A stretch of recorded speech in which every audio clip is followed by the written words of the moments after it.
Namaskar children.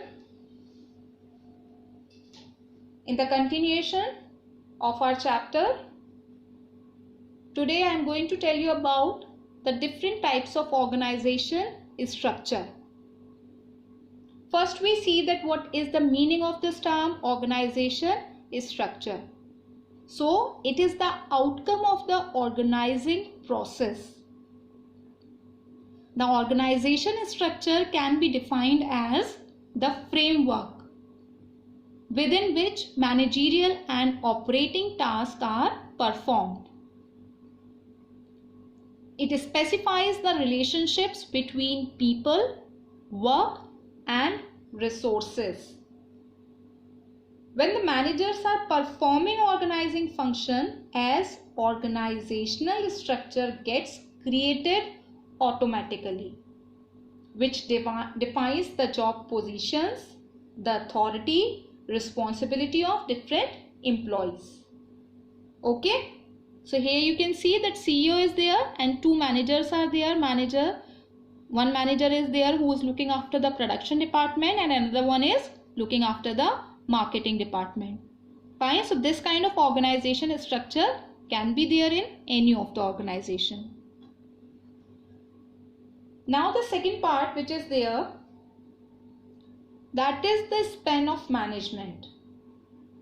Till now I told you about that the organization structure can be defined as network of job positions, responsibilities and authorities at different levels, or it can be called as a framework within which managerial and operational tasks are performed. So it specifies the relations between people, work and resources. So span of management gives shape to organizational structure. Okay, span of management refers to the number of subordinates that can be effectively managed by a superior. A very important term, span of management.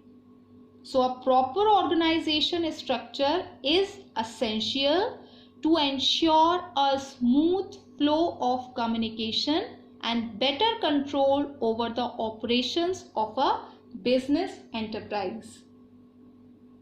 Okay, so narrow span of management results in tall structure, whereas wide span results in flat structure.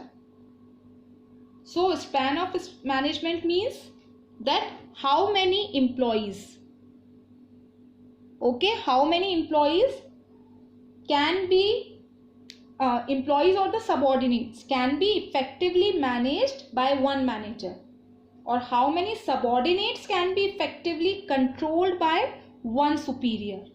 When the authority and responsibility relationships are established in organizing process, then the managers must keep in mind the span of control. Okay, here it is that what is the meaning of this term? Span of management refers to the number of subordinates that can be effectively managed by a superior, or how many subordinates are under one superior. So span of management determines the levels of management in the structure.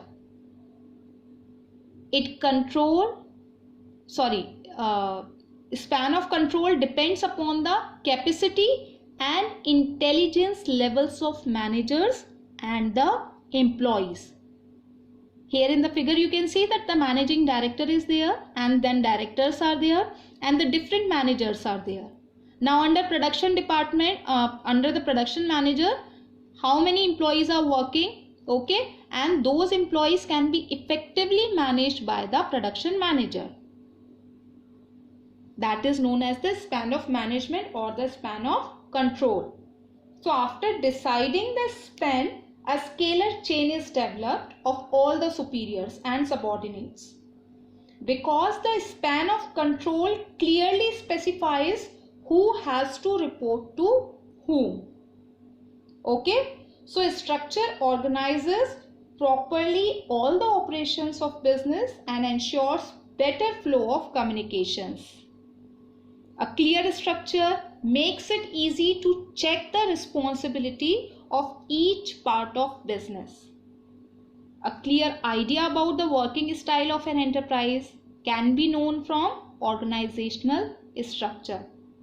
It allows correlation and coordination among human, physical, and financial resources. So, organization structure clearly defines the levels of management and span of control under each level. And span of control means, span of management or the span of control means how many employees or subordinates can be effectively managed by one manager, or how many subordinates can be effectively controlled by one superior. Okay? So, in the next virtual session, we will start with the types of the organizational structure. Please read the topic in advance so that you can understand the topic in a better manner. Thank you.